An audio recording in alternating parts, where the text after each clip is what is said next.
शेतकरी बंधूंनो, भारत देश हा कृषी प्रधान देश म्हणून ओळखला जातो आणि या कृषी प्रधान देशामध्ये स्पेशली कृषी क्षेत्रामध्ये अनेक बदल आपल्याला घडताना दिसत आहेत. यामध्ये सांगायचं म्हटलं तर सुरुवातीला आधी शेतकरी पूर्णपणे रासायनिक शेती करत होता आणि ते जर आज आपण पाहिलं तर पूर्णपणे शेतकरी हा ऑर्गॅनिक शेतीकडे, सेंद्रिय शेतीकडे वाहताना आपल्याला पाहायला मिळतोय. पहिल्यांदा काय व्हायचं की खूप मोठ्या प्रमाणात नांगरणी केली जायची, शेतांची मशागत केली जायची. बट आजचा जो शेतकरी आहे तर तो पूर्णपणे झिरो टिलेज याकडे तो वळलेला आहे. अजून नवीन नवीन जे तंत्रज्ञान आहेत, जे ऍडव्हान्स टेक्नॉलॉजी आहे तर त्या शेतकरी पूर्णपणे वापरताना आपल्याला पाहायला मिळतात. तर हे सगळे बदल तर घडत आले. सुरुवातीला जी हरित क्रांती झाली होती तर ती जास्तीत जास्त प्रोडक्शन कसं वाढवता येईल यासाठी झाली होती. पण आज खरी जी गरज आहे आपल्याला तर ती आहे दर्जेदार अन्नाची. आपल्या ताटात जे अन्न येतंय तर ते पूर्णपणे रसायन मुक्त असावं. जे रेसिड्यूज आहेत तर ते केमिकल फ्री रेसिड्यूज जे आहेत तर ते अन्न आज आपल्या ताटात यावं यासाठीची अन्नाची प्रोडक्शनची गरज आहे. पण ती जर प्रोडक्शनची गरज आपल्याला पूर्ण करायची असेल किंवा जर आज आपल्या ताटात रसायन मुक्त जर अन्न आणायचं असेल तर ऑर्गॅनिक शेतीकडे वळणं अत्यंत गरजेचं आहे. किंवा याला दुसरा पर्याय म्हणजे जो काही पेस्टिसाइड म्हणजे जे कीटकनाशक असेल, बुरशीनाशक असेल, तणनाशक आज भरमसाठ मोठ्या प्रमाणात आज त्याची फवारणी वापर केला जातो. तर तो कुठेतरी कमी होणं गरजेचं आहे. तर हा जर आपल्याला कमी करायचा असेल तर आज मार्केटमध्ये नक्की काय याला रिप्लेसमेंट किंवा काय याला उपाय आहेत तर याचीच आज आपण आजच्या या पॉडकास्टमध्ये सविस्तर माहिती घेणार आहोत. आज असे कोणते पर्याय आज मार्केटमध्ये उपलब्ध आहेत किंवा त्याचा फायदा आपल्या शेतकऱ्यांना कसा होऊ शकतो, वाढता जो उत्पादन खर्च आहे तर तो कमी करून जास्तीत जास्त प्रोडक्शन कसं काढू शकतो. तर या सर्व प्रश्नांची उत्तरे आज या पॉडकास्टमध्ये तुम्हाला नक्कीच भेटणार आहे. तर नमस्कार शेतकरी बंधूंनो, पालवी अॅग्रिको मधून मी कृषीतज्ञ मोनिका रोडे आणि आज खास करून आपल्या सोबत चर्चा करण्यासाठी या ठिकाणी उपस्थित आहेत AI जेनिक्स इंटरनॅशनल प्रायव्हेट लिमिटेडचे co founder Khalil Shaikh sir. Sir, आपल्या संपूर्ण पालवी अॅग्रिको परिवारातर्फे मी हार्दिक स्वागत करते. धन्यवाद.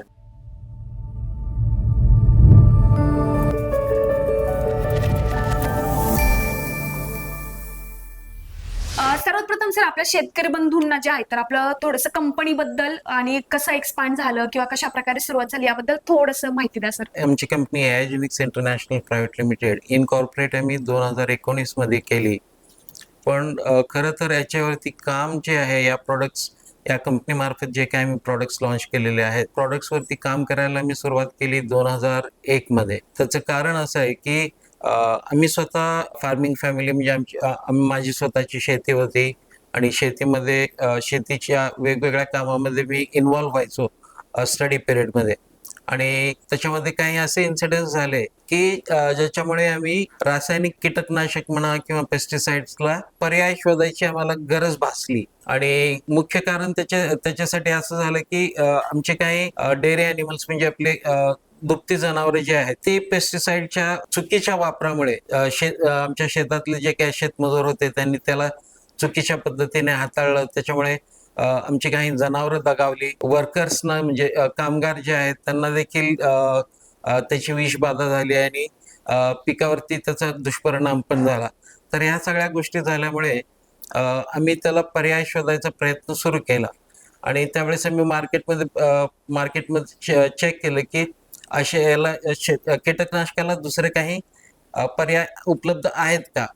आणि त्यावेळेस आम्हाला असं लक्षात आलं की एक प्रकाश सापळा आपण जो म्हणतो किंवा लाईट ट्रॅप शिवाय इतर काही उपाय त्याच्यासाठी अवेलेबल नव्हते त्या पिरियडमध्ये. आणि लाईट ट्रॅप जो आहे तो मित्र कीटक आणि शत्रू कीटक दोन्हींना आकर्षित करतो. जरी प्रत्यक्षात आपल्याला कीटकनाशक वापरायची गरज पडत नसली तरी त्याचे दुष्परिणाम असे आहेत की मित्र कीटक ज्याच्यामध्ये प्रिडेटर्स आहेत म्हणजे आपण शिकारी कीटक म्हणू शकतो किंवा पॅरासिटॉइड्स परजीवी कीटक, त्यानंतर नेक्टर पोलन फिडिंग बीज म्हणजे मधमाशा आणि मधमाशा तत्सम जे कीटक आहेत जे पोलिनेशनसाठी परागीभवनासाठी जे मदत करतात असे कीटक जे आहेत ते त्याच्यामध्ये आकर्षले जातात आणि मारले जातात.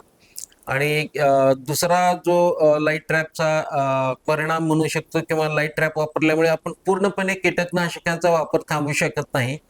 तो 40 ते 50% पर्यंत कीटकनाशकाचा वापर जो आहे तो कमी केला जाऊ शकतो. आम्ही असं विचार केला की ही खरं तर आपल्याला आपल्यासाठी सुरुवातीला हे प्रॉडक्ट बनवणं गरजेचं आहे आपली गरज पूर्ण करण्यासाठी.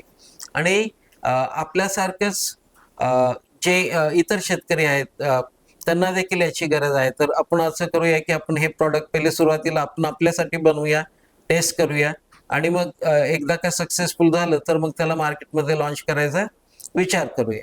खूप तर छान पद्धतीने सर आयडियाची तुमची होती, तर ती आज तुम्ही ऍग्रिकल्चर सेक्टरमध्ये यूज करताय. मी स्वतः सर ऍग्रिकल्चर बॅकग्राऊंड आहे माझं, तर मी आतापर्यंत जेवढं पाहिलंय यामध्ये सर कसं आहे की अनेक कंपन्या ज्या आहेत तर एकावर चढ एक पेस्टिसाइड असेल, त्यांचे फंजिसाइड किंवा हर्बिसाइड असेल, आमचं एक प्रोडक्ट असेल तर त्याच्यापेक्षा अजून चांगलं कसं बनवता येईल असं कंपन्या ट्राय करतात. हो. परंतु तुम्ही जो प्रोडक्ट मार्केटमध्ये जो आणला आहे तर तो पूर्णपणे त्याला रिप्लेसमेंट म्हणा किंवा काही प्रमाणामध्ये जे आहे जवळपास तो पेस्टिसाइडचा जो प्रमाण आहे वापरण्याचं तर तेच कमी करून तुमचा जो प्रोडक्ट आहे तर तो तुम्ही लॉन्च केला सर, बरोबर. तर ते प्रोडक्ट बद्दल म्हणा किंवा ते प्रोडक्ट कसं लॉन्च केलं गेलं, सुरुवातीला काय थॉट्स होते सर तुमचे, तर त्याबद्दल थोडं सांगा. प्रोडक्टचं नाव वगैरे सर सांगा. सुरुवातीला काय झालं की आता मी म्हटल्याप्रमाणे आम्ही हे प्रॉडक्ट तयार केल्यानंतर हे प्रॉडक्ट आम्ही आमच्या स्वतःच्या शेतामध्ये सुरुवातीला वापरायला सुरुवात केली. त्यानंतर मग आमच्या भागामध्ये आम्ही त्याच्या ट्रायल घेतल्या. त्यानंतर देशभरात त्याच्या वेगवेगळ्या ट्रायल्स घ्यायला सुरुवात केली. हे प्रॉडक्ट जे आहे आमचं 2000 फर्स्ट जनरेशन यांचे कम्युनिकेशन बेस्ड सिस्टम जी पहिल्या पिढीची कीटक संवाद प्रणाली आपण म्हणू शकतो, यावरती आधारित आमचं प्रॉडक्ट जेव्हा आम्ही मार्केटमध्ये आणायचं ठरवलं तर ते डायरेक्ट आम्ही मार्केटमध्ये आणण्याऐवजी असा विचार केला की हे याच्या पहिले आपण मास ट्रायल्स घेऊयात आणि त्यासाठी जे आहे ते आम्ही जवळपास 2014 पासून ते 2019 पर्यंत त्याची 5000 युनिट्स जे आहेत भारत आणि भारताबाहेर 7 देशांमध्ये जे आहे ते ना नफा ना तोटा या तत्वावरती आम्ही डिप्लॉय केली ते युनिट्स. त्यापैकी जवळपास 5000 पैकी जवळपास 3200 युनिट्स भारतामध्ये आणि उरलेले जे युनिट्स आहेत ते आफ्रिकामध्ये केनिया आहे, घाना आहे, त्यानंतर मॉरिशस आहे, मिडल ईस्टमध्ये ओमान, त्यानंतर USA, UK आणि जपान, चायना या देशामध्ये जे आहेत ते हे युनिट्स आम्ही ते डिप्लॉय केली. ओके. आणि त्याच्यातून आम्ही शेतकऱ्यांचा फीडबॅक किंवा पीक प्रोडक्शनशी संबंधित असलेले ॲग्रोनॉमिस्ट आहेत किंवा एन्टॉमॉलॉजिस्ट आहेत, म्हणजे कीटकशास्त्रज्ञ आहेत किंवा ॲग्रोनॉमिस्ट आहेत, या सर्वांचा फीडबॅक या मास ट्रायलच्या माध्यमातून आम्ही घेतला. 2014 ते 2020 या दरम्यान आम्ही जवळपास 5000 युनिट्स वेगवेगळ्या देशांमध्ये डिप्लॉय केले. त्यापैकी 3200 युनिट्स जे आहेत ते भारतात आणि इतर उरलेले युनिट्स जे आहेत ते केनिया, आफ्रिकेमध्ये केनिया आणि घाना आणि मॉरिशस, त्यानंतर America, Oman, China, Japan, Nepal या देशांमध्ये हे युनिट्स आम्ही डिप्लॉय केले. हे युनिट जे आहेत ते ना नफा ना तोटा या तत्वावरती डिप्लॉय केले, जेणेकरून आम्ही पीक शास्त्रज्ञ किंवा ॲग्रिकल्चर शी रिलेटेड जे शास्त्रज्ञ आहेत, ज्याच्यामध्ये एन्टॉमॉलॉजिस्ट आहेत किंवा क्रॉप प्रोडक्शनशी संबंधित जे काही प्रोफेशनल्स आहेत, शेतकरी आहेत, या सगळ्यांचा फीडबॅक घेण्यासाठी ही डिप्लॉयमेंट आम्ही केलेली होती, जेणेकरून आम्हाला कळावं की हे प्रॉडक्ट मार्केटमध्ये त्यांच्या अपेक्षेप्रमाणे ज्या काही अपेक्षा आहेत प्रॉडक्टकडून त्या डिलिव्हर होत आहेत की नाही, आणि त्यांचे काही जे काही फीडबॅक असतील तर ते फीडबॅक जे आहे ते आम्हाला प्रॉडक्टमध्ये इनकॉर्पोरेट करता येतील आणि प्रॉडक्ट मध्ये तो सुधार करून मग त्याला कमर्शियली आम्हाला लॉन्च करता येईल.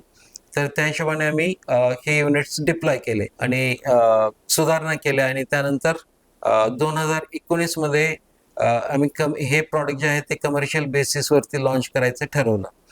त्या हिशोबाने आम्ही 2019 मध्ये एजेनिक्स ही कंपनी जी आहे ती इनकॉर्पोरेट केली. पण दुर्दैवाने 2019 मध्ये कोविडशी संबंधित शुल्क काम जे आहे ते आम्ही 2021 पासून सुरुवात केली. 2022 जुलै 2022 पासून आम्ही प्रॉडक्ट जे आहे ते मार्केटमध्ये कमर्शियल बेसिसवरती लॉन्च केलं. ओके. सुरुवातीला जेव्हा सर तुम्ही आता म्हटलात की 5000 युनिट्स तुम्ही डिप्लॉय केले होते, बरोबर. हो. शेतकऱ्यांचा रिस्पॉन्स कसा भेटलेला किंवा तेव्हा आता एखादा प्रोडक्ट जेव्हा आपण लॉन्च करतोय त्याचे काही निगेटिव्ह पण आपल्याला समजून येतात की काय अजून सुधारणा करायला पाहिजे, काय इम्प्रुव्हमेंट करायला पाहिजे, तर जेव्हा शेतकऱ्यांचे काय रिस्पॉन्स होते सर, कशा पद्धतीने त्यांना फायदा झाला किंवा कशामध्ये त्यांना त्रुटी आल्या होत्या सर? सुरुवातीला जेव्हा आम्ही हे प्रॉडक्ट लॉन्च केलं तर त्याच्यामध्ये काही टेक्निकल इश्यूज होते. टेक्निकल इश्यूज जे आहेत ते खास करून त्याच्यामध्ये जे काय आम्ही बॅटरी वापरत होतो, तर त्या बॅटरी सुरुवातीला आम्ही लीड ॲसिडच्या बॅटऱ्या वापरायचो. आणि लीड ॲसिडच्या बॅटरीमध्ये असं व्हायचं की ती बॅटरी एकदा का बिलो सर्टन व्होल्टेज गेली ती रिवाईव्ह होत नव्हती. ओके.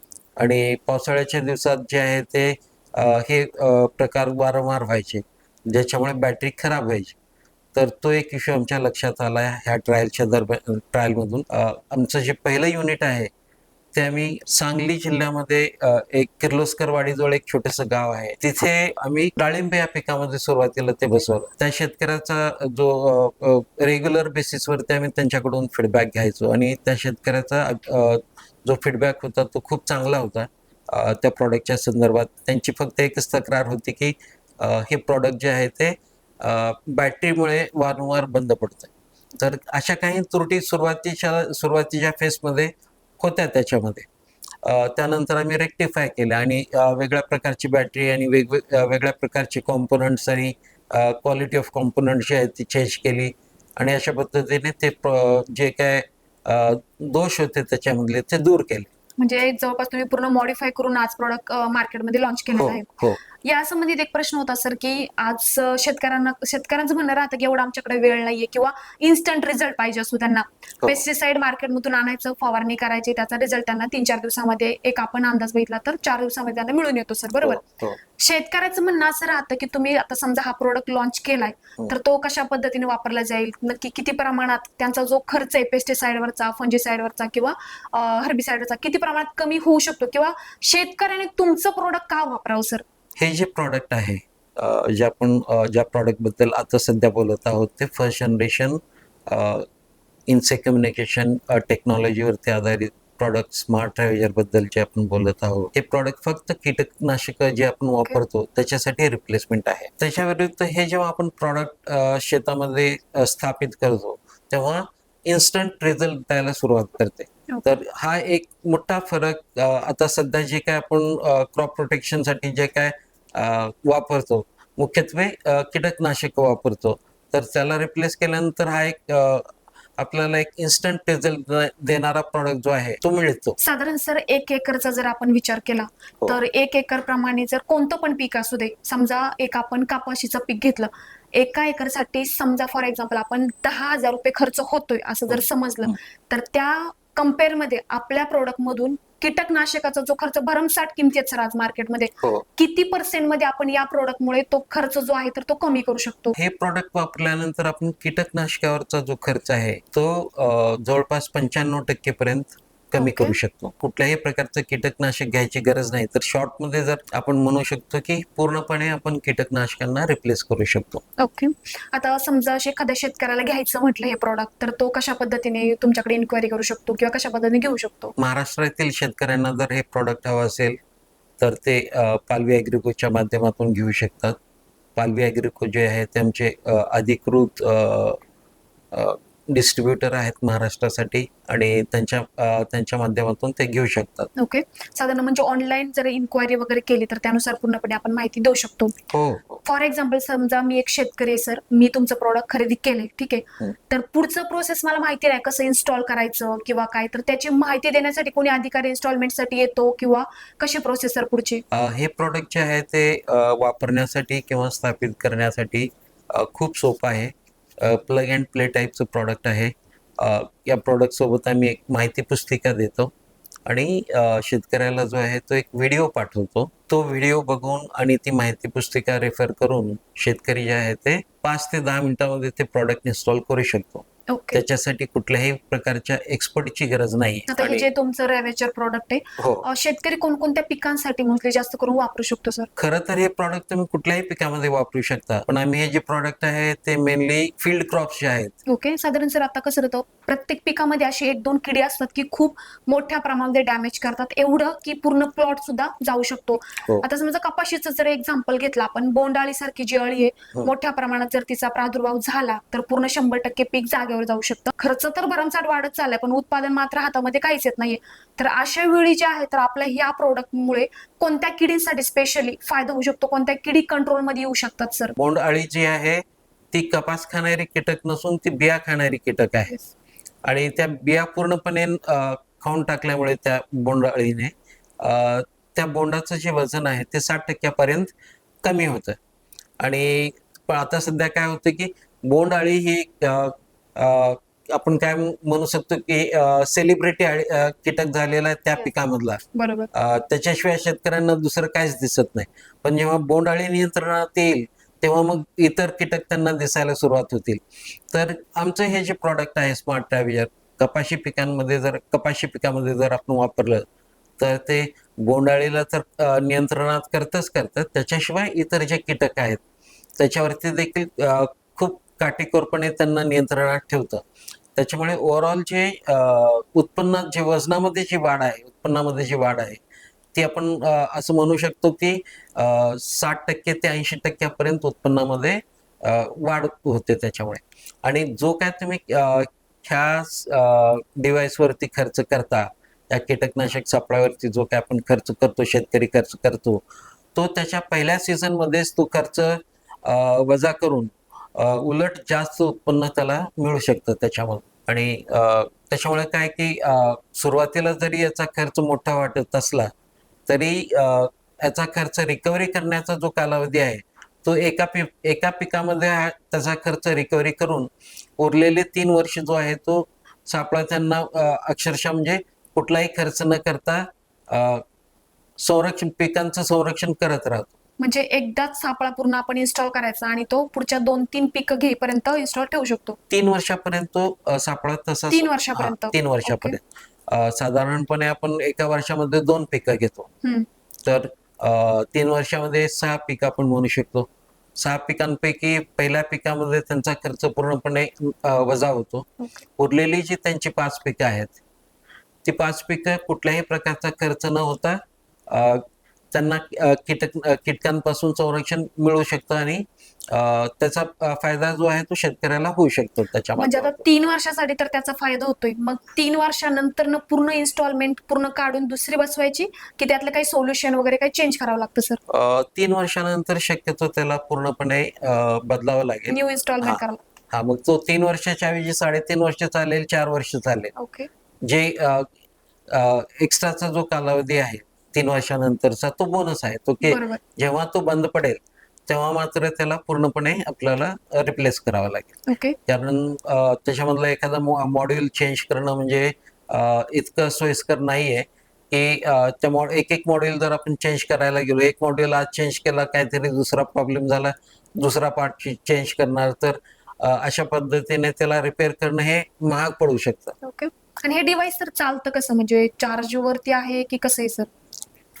हे डिव्हाइस जे आहे ते सोलर एनर्जीवरती चालतं. ओके.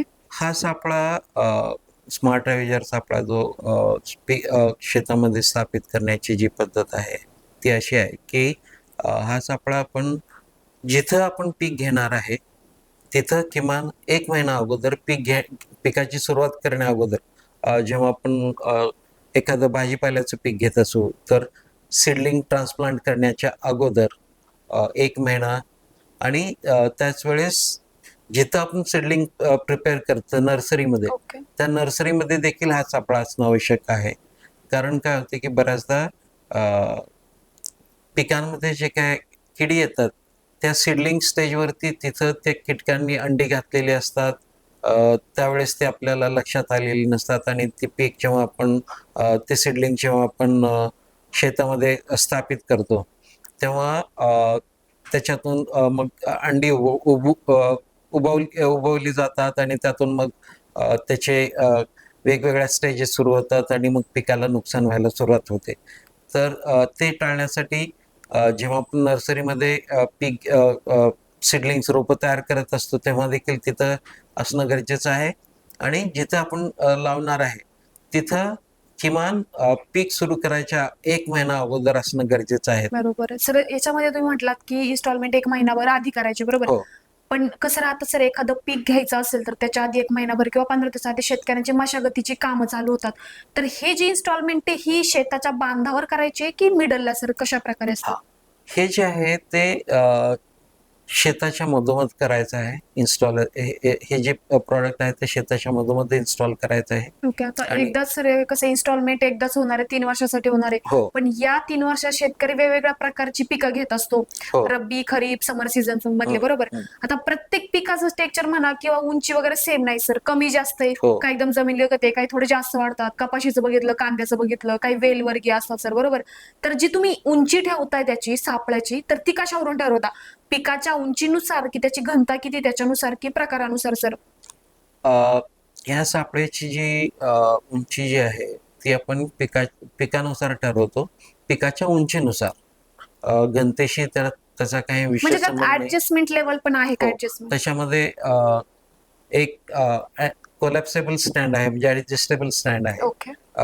त्या स्टँडचा आपण वापर करून जे आहे ते त्याची उंची कमी करणे किंवा पिकानुसार आपण ती चेंज करू शकतो. चेंज करू शकतो. ओके. याच्यामध्ये सर अट्रॅक्ट कसे होतात सर कीटक? म्हणजे आता तुम्ही जसं बोललात की त्यामध्ये कोणते केमिकल किंवा बाकी इन्सेक्टिसाइड वगैरे नाही आपण टाकत, बरोबर. हो. पूर्णपणे इलेक्ट्रिक वरती आहे ते किंवा सोलार वरती चालते ते.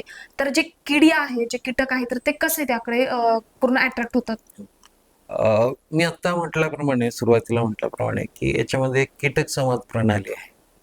कीटक संवाद प्रणाली काय करते, की कीटक जे आहे ते जसं आपण मनुष्य जो आहे बोलून जे व्होकल आहे किंवा काही साईन्स आहेत ह्या माध्यमातून एकमेकाशी संवाद साधतो.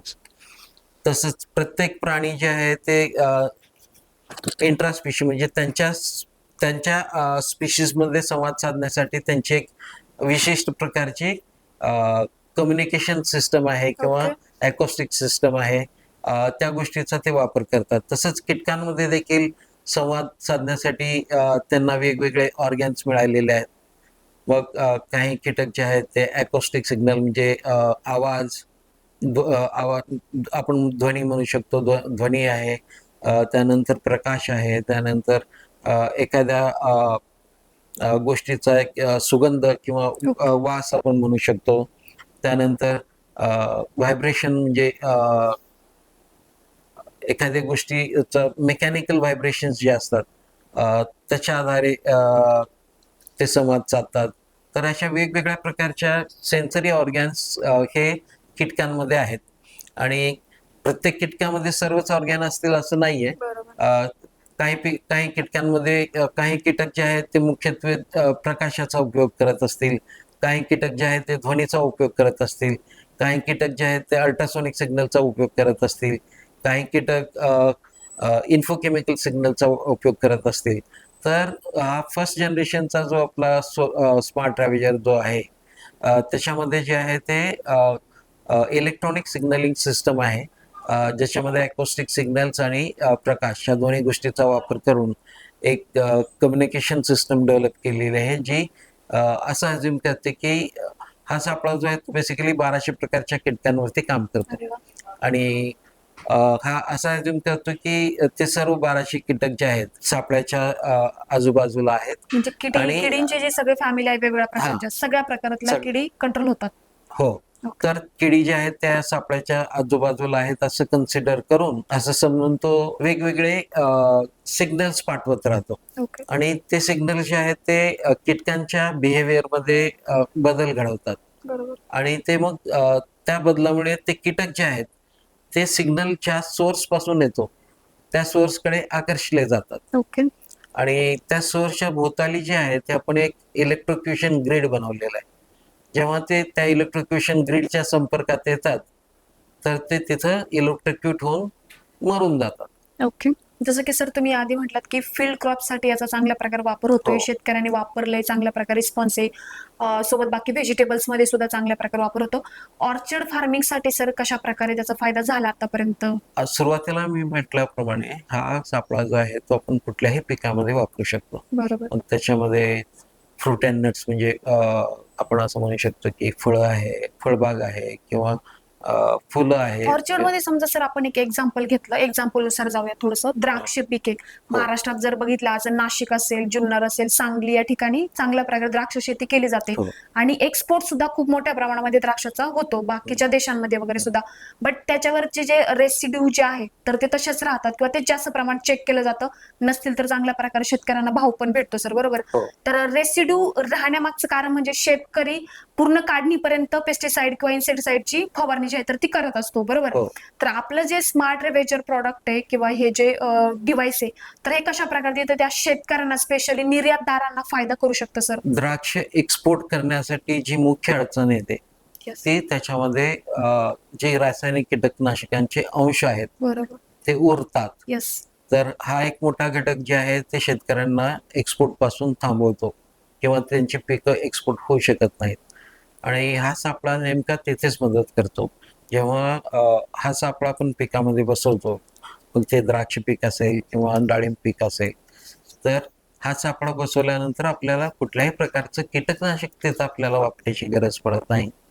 आणि कीटकनाशक न वापरल्यामुळे त्याचा अंश जो आहे तो फळांमध्ये उरण्याचा प्रश्न येत नाही. बरोबर. आणि फळांमध्ये त्या कीटकनाशकाचा अंश नसल्यामुळे ती पिकं आपोआप जे आहे ते एक्सपोर्टसाठी एलिजिबल होतात. ओके.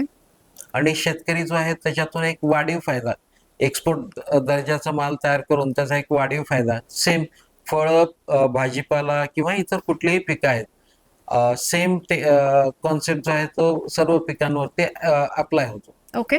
यामध्ये सर आता कसं आहे, पिकाच्या अवस्थेनुसार किडी वेगवेगळ्या येतात, बरोबर. आता समजा एखादी अळी सुरुवातीला येते तर ती म्हणजे छोटी एकदम असते तर त्यानुसार पण तिला कंट्रोल मिळतो. तीच अळी नंतर जास्त फिडिंग करून ती एकदम तिचं साईज वगैरे मोठी होते. तर या दोन्ही अळीच्या स्टेजला म्हणा किंवा किडीची एखादी कोणती पण जर आपण किड घेतली, सगळ्या तिच्या अवस्थेला पूर्ण फायदेशीर आहे का सर हे डिव्हाइस? नाही. हा जो सापळा आहे तो किडीच्या प्रौढ स्टेजमध्ये, ओके. प्रौढ अवस्थेत काम करतो, नियंत्रण करतो तो. ओके. आता समजा 1 एकरचं क्षेत्र आहे सर, तुम्ही म्हटलात की बरोबर मध्यभागी जे आहेत तर आपल्याला हे डिव्हाइस इन्स्टॉलमेंट करावे लागते. हो. 1 एकरसाठी एकच डिव्हाइस इनफ आहे सर की किती करावे लागतात साधारण? एका एकर हा जो सापळा आहे तो एका एकरसाठी एक पुरेसा आहे. जेव्हा आपण 1 एकर म्हणतो तर जिथं आपण तो सापळा बसवलेला आहे त्या सेंटर पॉइंट पासून प्रत्येक दिशेला 120 फूट ओके. तो कव्हर करतो. म्हणजे त्याचं रेडियल कव्हरेज डिस्टन्स जे आहे 120 फूट आहे. या टोकापासून या टोकापर्यंत बघितलं तर ते 240 फूट भरतो. ओके. तर सर्वसाधारणपणे आपण असं म्हणू शकतो की 240 बाय 240 चा एक ब्लॉक तो कव्हर करू शकतो. ओके. यामध्ये सर आता आणखी एक आपण थोडंसं याचं फायनान्शियल बजेटवरती येऊ थोडंसं. हा जो आपला डिव्हाइस आहे तर तो घेण्याचा साधारण किती खर्च येऊ शकतो सर शेतकऱ्याला? शेतकऱ्यांना साधारणपणे 60,000 रुपयापर्यंत खर्च येतो. एक डिव्हाइस 60,000 एक डिव्हाइस 60,000, ओके. आणि ते जे आहे 3 वर्षापर्यंत चालणार 3 आहे. वर्षापर्यंत चालतं. जर आपण प्रत्येक 3 वर्षामध्ये आपण 6 पिकं जरी कन्सिडर केली, बरोबर. 60,000 भागिले 6 जवळपास 10,000 रुपये प्रत्येक पिकाचा खर्च ओके. आहे. म्हणजे एक पिकाला प्रोटेक्ट करण्यासाठी येणारा खर्च हा 60,000 रुपये झाला. ओके. तर हे सापळे जे आहेत ते कुठं आपल्याला फायदेशीर ठरू शकते, जिथं आपला खर्च जो आहे तो 10,000 पेक्षा जास्त. उदाहरणार्थ गहू. ओके. आता सर तुम्ही एक म्हटलात की रिपेअरिंग जे आहे तर ते करणं गरजेचं आहे किंवा काही त्याच्यामध्ये त्रुटी असतील तर रिपेअरिंग सर्व्हिस आपल्या शेतकऱ्यांना कशी प्रोव्हाइड केली जाते सर? आता सध्या जे आमच्याकडे जे सिस्टम आहे त्यानुसार आम्ही रिपेअरिंग जे आहे जे आमच्या फॅसिलिटीमध्ये होते, शेतकऱ्याला तो सापळा परत पाठवावा लागतो, त्यानंतर मग आम्ही रिपेअर करतो आणि त्यांना परत देतो.